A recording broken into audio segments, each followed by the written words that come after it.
Hello students, good morning. Welcome back to another video in PCC class. मैं सौरभ राठौर आपका स्वागत करता हूं पैराडॉक्स क्लासेस ऑफ केमिस्ट्री में। आज आपके लिए लेके आया हूं 12th क्लास की फिजिक्स। जी हाँ, 12th क्लास की फिजिक्स में बच्चों लास्ट लेक्चर जो लगी थी आपकी वो थी 3rd यूनिट में मैग्नेटिज्म। और मैग्नेटिज्म यूनिट हमने स्टार्ट किया था, उसकी कुछ बेसिक कॉन्सेप्ट्स आपको करवाए गए थे। I think Biot Savart law आपको बताया गया था कि बायोट सावर्त लॉ हम किससे कहते हैं। तो चलिए अब इनको आगे करते हैं, इसी टॉपिक को आगे प्रोसीड करते हैं। Let's start now. एक एट फर्स्ट थोड़ा सा आपको याद दिलाना चाहूंगा कि बायोट सावर्त लॉ क्या था। तो बायोट सावर्त लॉ में मैंने बताया था आपको कि जो डीबी है मैग्नेटिक फील्ड इंटेंसिटी जो स्मॉल एलिमेंट्स की होगी, dB equal to mu naught I D L sine theta upon में 4 पाई आर की स्क्वायर, यही ना। ये एसआई टर्म में लिखा गया था। इट मीन्स इसमें जो के है के equal to constant mu naught upon में 4 पाई, और इनकी वैल्यू भी बताई गई थी 10 to the power -7 weber ampere inverse metre inverse. Is that clear? चलिए अब क्या करते हैं, इसे हम वेक्टर के फॉर्म में लिखते हैं। बायोट सावर्त लॉ को वेक्टर के फॉर्म में हम कैसे एक्सप्रेस करते हैं? तो D B equal to mu naught I D L sine theta cross r upon में 4 पाई आर स्क्वायर इंटू में आर।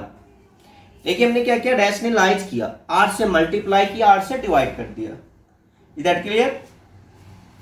अब इनको ऐसे लिखिए, mu naught I D L cross R, A cross B, A B sine theta, तो D L R sine theta को D L cross R लिखा गया अपॉन में 4 पाई आर की क्यूब, यह है डी बी। तो ये वेक्टर के फॉर्म में हम इस तरह से बायोट सावर्त लॉ को लिख सकते हैं। Is that clear? ओके, चलिए अब इसी को हम लिखते हैं। ये तो है वेक्टर फॉर्म में, वेक्टर फॉर्म में बायोट सावर्त लॉ का फॉर्मूला ये अप्लाई करना। अब करंट डेंसिटी के फॉर्म में, करंट डेंसिटी के फॉर्म में एट फर्स्ट करंट डेंसिटी का फॉर्मूला क्या होता है बच्चों? Current density J equal to I upon में ए, है ना। पर यूनिट एरिया में जो इलेक्ट्रिक करंट फ्लो हो रही है उसे हम कहते हैं करंट डेंसिटी। चलिए ऐसा करते हैं, इनको dl से मल्टीप्लाई करते हैं, dl और dl से ही डिवाइड करते हैं। Is that clear? अब जो है ये J equal to I D l और एरिया इंटू में लेंथ, इट मीन्स वॉल्यूम, तो ये है dv, dv volume small unit की, और इनको क्रॉस मल्टीप्लाई कीजिए तो I D l equal to J dv। ठीक है, अब ये वैल्यू इसमें पुटअप करते हैं, तो db equal to mu naught, जो आईडीएल है, आईडीएल की जगह आप लिख सकते हैं J क्रॉस R, और ये dv अपॉन में 4 पाई R की क्यूब। तो इस तरह से ये करंट डेंसिटी के फॉर्म में लिख सकते हैं। तो ये है Biot Savart law current density के फॉर्म में। चलिए अब जो बायोट सावर्त लॉ है ये स्पेशल एनालॉगस है कुलाम्स लॉ का, कुलाम्स लॉ का ही स्पेशल फॉर्म्स है, इसीलिए हम यूं कह सकते हैं Biot Savart law is analogous of Coulomb's law. इसमें देखिए आप स्पेशल केस में कर सकते हैं। स्पेशल केस में यदि थीटा इक्वल टू 0 डिग्री या 180 डिग्री, या तो 0 डिग्री हो या 180 डिग्री हो, तो इसमें क्या dB equal to mu naught I D L sine 0 upon में 4 पाई आर की स्क्वायर। साइन 0 0 और साइन 180 भी 0, so D B equal to 0। ये मिनिमम हो जाएगी। मिनिमम मैग्नेटिक फील्ड कब होगी? जब थीटा 0 डिग्री हो, है ना। बट यदि theta equal to 90 degree, theta equal to 90 degree, तो D B equal to mu naught I D L sine 90 upon में 4 pi are square. Sine 90 equal to 1, so D B equal to mu naught I D L upon में 4 pi are square. यह है maximum. तो इस तरह से Biot Savart law को इस फॉर्म में आप लिख सकते हैं। जनरल वे में बायोट सावर्ट लॉ का ये फॉर्मूला हम यूज करेंगे, वेक्टर के फॉर्म में ये यूज करेंगे और करंट डेंसिटी के फॉर्म में ये यूज करेंगे। जो मैग्नेटिक फील्ड इंटेंसिटी है स्मॉल एलिमेंट के DB always perpendicular to I D L and R. इन दोनों पे हमेशा ये क्या होती है? Perpendicular, it means normal. तो बच्चों ये है बायोट सावर्ट लॉ।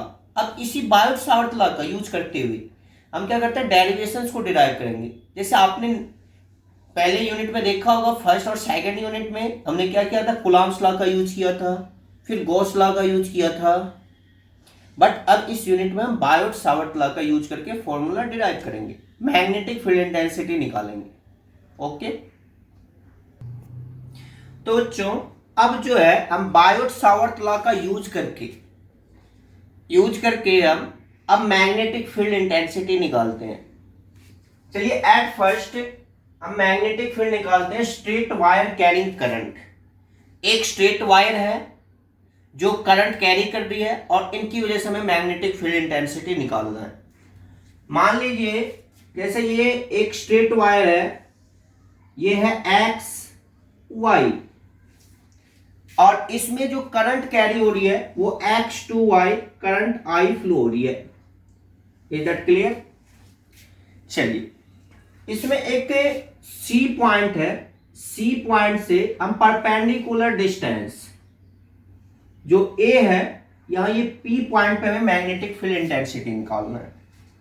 जो ये परपेंडिकुलर डिस्टेंस है सी टू पी इज स्मॉल ए, यहां पे हमें मैग्नेटिक फील्ड निकालना है। किसकी वजह से निकालना है? तो सी से मान लीजिए ये एल लेंथ पे एक स्मॉल एलिमेंट ए बी जो क्या है? डी एल है। इस डी एल की वजह से मैग्नेटिक फील्ड इंटेंसिटी हमें पी पॉइंट पे निकालना है। तो ये इनके बीच की एंगल मान लीजिए है थीटा और ये है फाई। That clear? चलिए अब जो ये एंड है y टू p, मान लीजिए ये एंगल है फाई 2 और ये एंगल है फाई 1। अब हमें क्या करना है? इस P पॉइंट पे मैग्नेटिक फील्ड इंटेंसिटी निकालना है। किसकी वजह से? dl की वजह से। जो ये डिस्टेंस है मान लीजिए पोजीशन वेक्टर r। क्लियर है? Consider a straight conductor carrying current from x to y. Let us a small element dl are placed at AB point whose distance from C to AB is L, and we have to calculate the magnetic field intensity at P point due to small element dl. तो चलिए अब इनकी वजह से हम magnetic field intensity निकालते हैं। At first, according to Biot-Savart law, Biot-Savart law से हम क्या जानते हैं? dB equal to mu naught I D L cross r upon में 4 पाई आर की क्यूब, है ना। चलिए इसी को हम ऐसे लिखते हैं mu naught I D L R sine theta, cross को हटाते साइन थीटा अपॉन में 4 पाई आर की क्यूब, आर से क्यूब कैंसल आउट, तो ये है स्क्वायर। तो finally d B equal to mu naught I D L sine theta upon में 4 पाई आर की स्क्वायर। चलिए ये बायोट सावर्ट लॉ का फॉर्मूला है।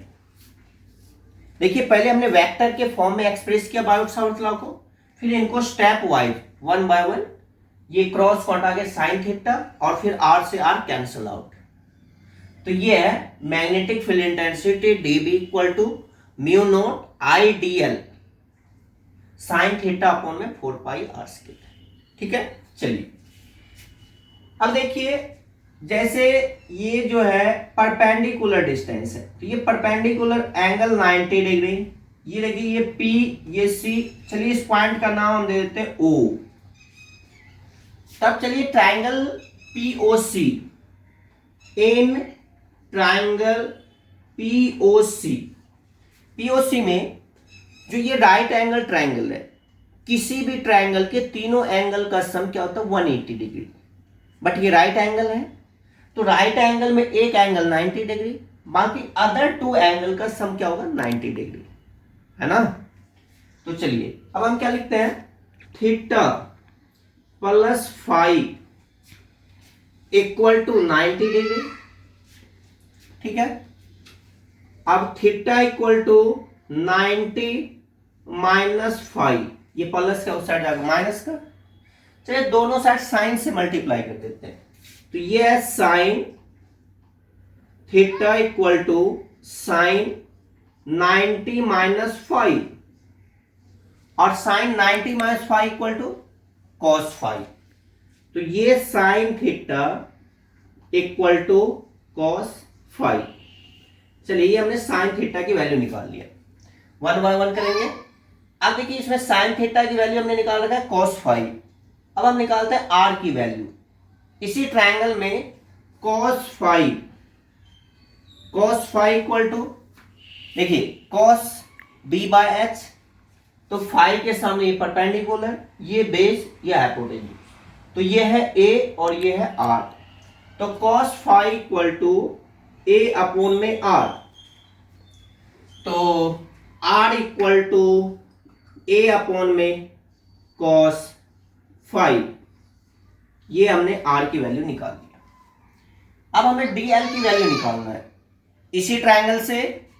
चलिए tan phi equal to perpendicular upon में बेस, परपेंडिकुलर एल और बेस है ए, तो tan phi equal to L upon में ए, क्रॉस मल्टीप्लाई कीजिए तो ये है l equal to a tan phi. अब चलिए इनको हम क्या करते हैं, डिफरेंशिएट कर देते हैं, differentiating on both side, differentiating on both side. अब देखिए जो tan फाइव है, जो tan फाइव का डिफरेंशिएट करते हैं तो ये है सेकेंड स्क्वायर, है ना, तो ये d l equal to a second square five D phi. बच्चों बिल्कुल ध्यान से देखना, बिल्कुल ही सिंपल है। पहले हमने बायोट सावर्ट लॉ से डीबी की वैल्यू लिख रखा है, इसमें से डी एल साइन फाइव और आर तीनों की वैल्यू देखिए तीन बॉक्स में 1 2 और ये 3 निकाल लिया। अब ये तीनों वैल्यू इक्वेशंस 1 में पुट अप कीजिए।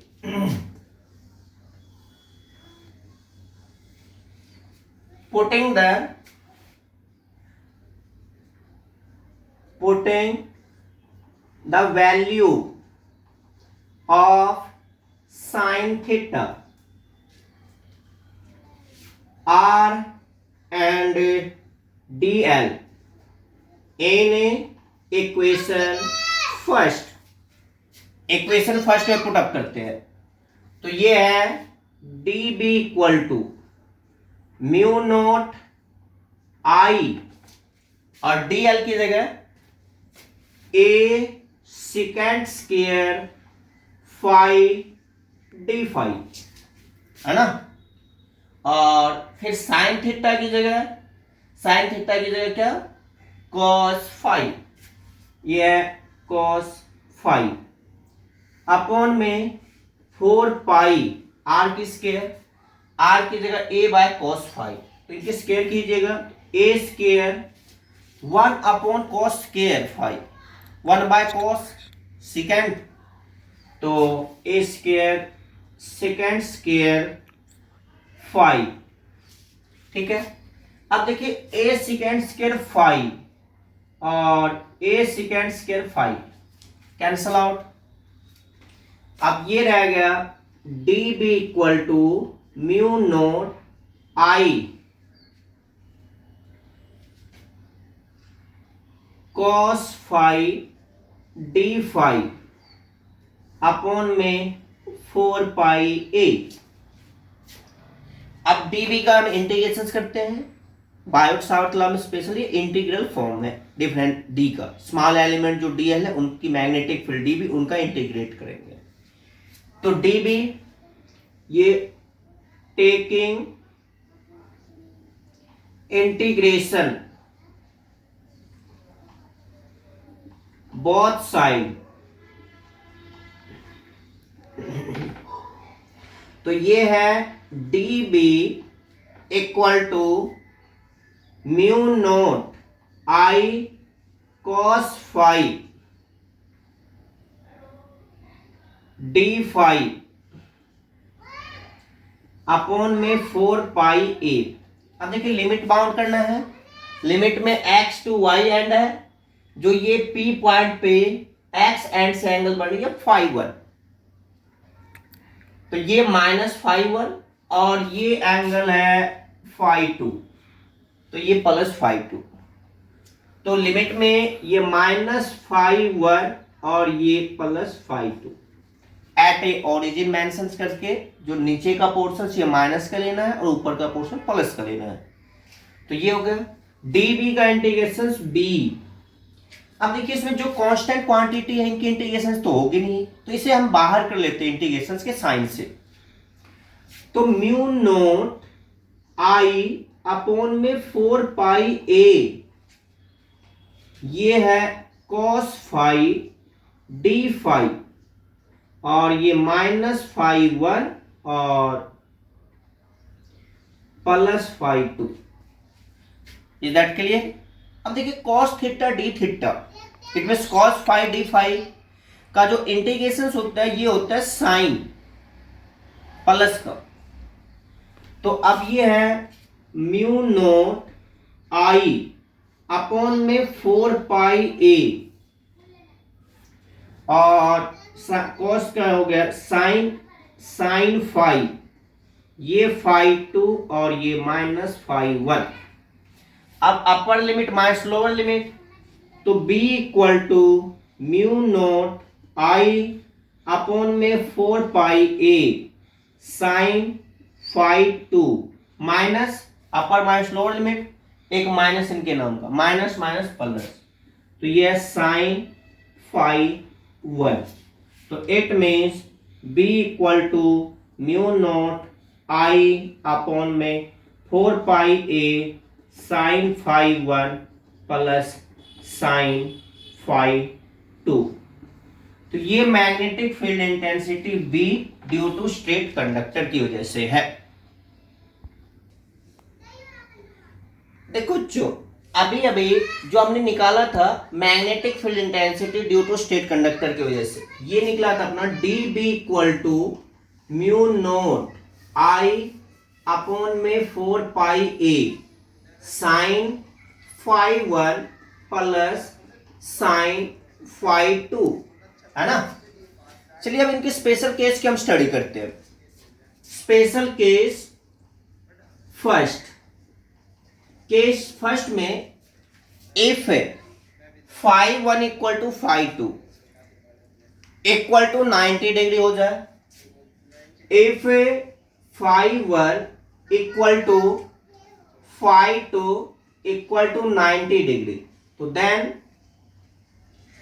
D B equal to mu naught I upon में 4 pi a sine 90 plus sine 90। Sine 90 की value 1।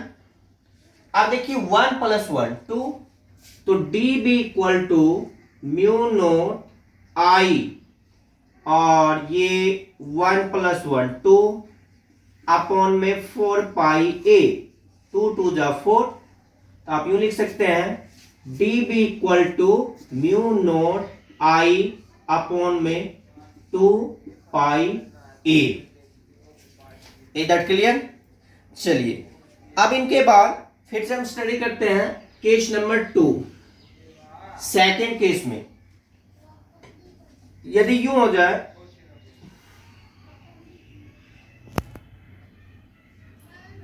One equal to 0 degree और 5 टू इक्वल टू 90 डिग्री, तो it means d B equal to mu naught I upon में 4 pi a,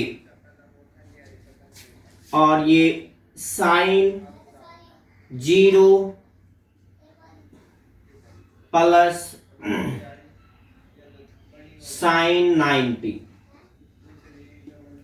sign 91 और sign 0 0, तो 1 plus 0 1, so D B equal to mu naught I upon में 4 pi A.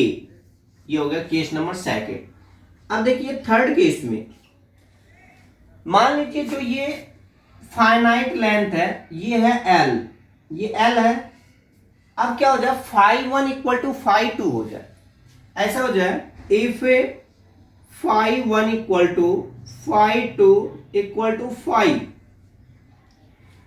And ये P point जो है ये इसे क्या करे, बाइसेक्ट करे एल बाय 2, बाइसेक्ट करे, तो बाइसेक्ट में एल बाय 2 लेंथ हो जाएगी।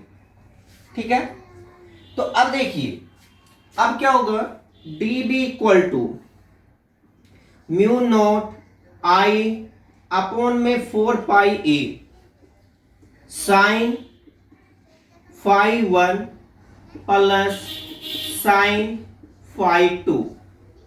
चलिए पहले साइन फाई की वैल्यू निकालते हैं यहां से। साइन फाई इक्वल टू, अब देखिए इस फाई के सामने ये परपेंडिकुलर, जो परपेंडिकुलर वो है तो एल बाय 2, तो ये एल बाय 2 पी अपॉन में एच।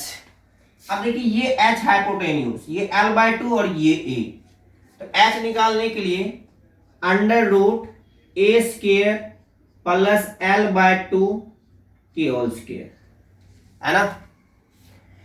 पीजीटी से इस ट्राइंगल में हमने पहले इसकी वैल्यू निकाल लिया। तो अब देखिए ये है एल बाय 2 अपॉन में under root a square plus L की स्क्वायर अपॉन में 4। चलिए अब sine phi equal to L upon में 2, और ये है इनका एलसीएम लेते हैं 4, और ये 4a की स्क्वायर प्लस में l की स्क्वायर, है ना।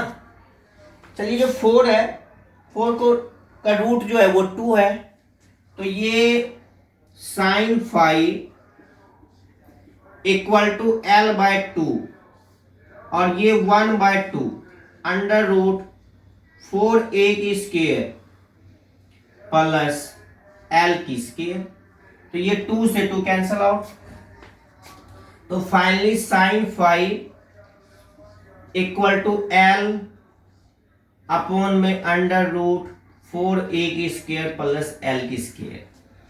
अब ये वैल्यू यहां पे पुटअप कीजिए, D B equal to mu naught I upon में 4 pi a sine phi 2 sine phi 2 into में एल अपॉन में 4a की स्क्वायर प्लस में एल की स्क्वायर।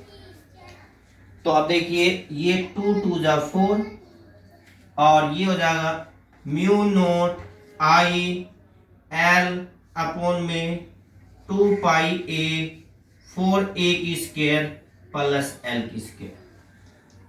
तो जो ये जो है स्पेशल केस है बायोट सावर्ट लॉ में, जो स्ट्रेट कंडक्टर है बायोट सावर्ट लॉ का यूज करते हुए हमने मैग्नेटिक फील्ड निकाला। तो इनकी 3 केस हमने की। स्पेशल केस में आपको क्या करना है, बस एंगल चेंज करना है। एंगल जैसे हमने किया था, फर्स्ट केस में 90 90 ले लिया, सेकंड केस में एक 0 ले लिया, एक 90 ले लिया। फिर हमने क्या किया था, दोनों एंगल को इक्वल करके इसको बाइसेक्ट कर दिया।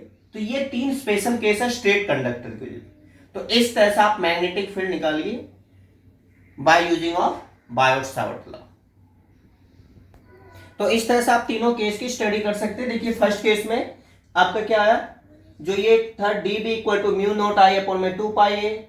सेकेंड केस में म्यू नोट आई अपॉन में 4 पाई ए। और थर्ड केस में ये म्यू नोट 2 आई, अगर आप कैंसिल नहीं करते हैं तो म्यू नोट 2 आई अपॉन में 4 पाई ए। एल अपॉन में इसमें रूट अंडर आएगा 4a square plus l square. 2 से कैंसल आउट करते 4 को, तो mu naught I l upon में 2 pi under root 4a square plus l square. चलिए इसी तरह से आपको निकालना मैग्नेटिक फील्ड। तो जो अभी अभी हमने बायोट सावर्ट लॉ का यूज किया था। अब देखिए मैग्नेटिक फील्ड की डायरेक्शंस के लिए अब एक रूल है right hand thumb rule. Right hand thumb rule हम किसे कहते हैं, जैसे मान लीजिए ये कंडक्टर है एक्स और वाई, एक्स और वाई है।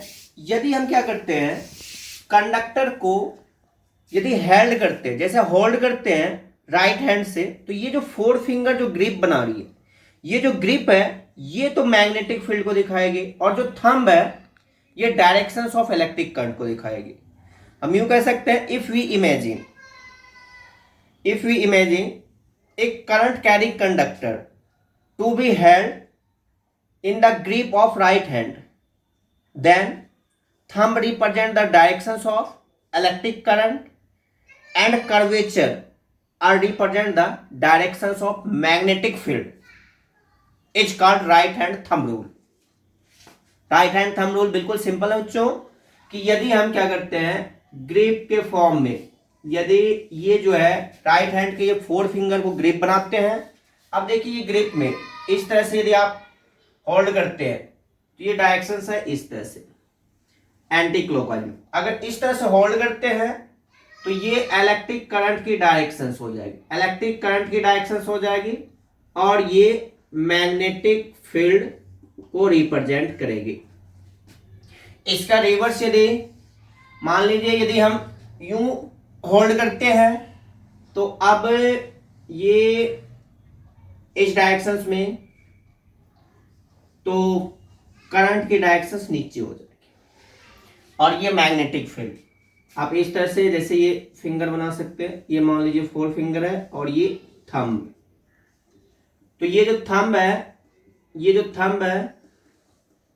तो इलेक्ट्रिक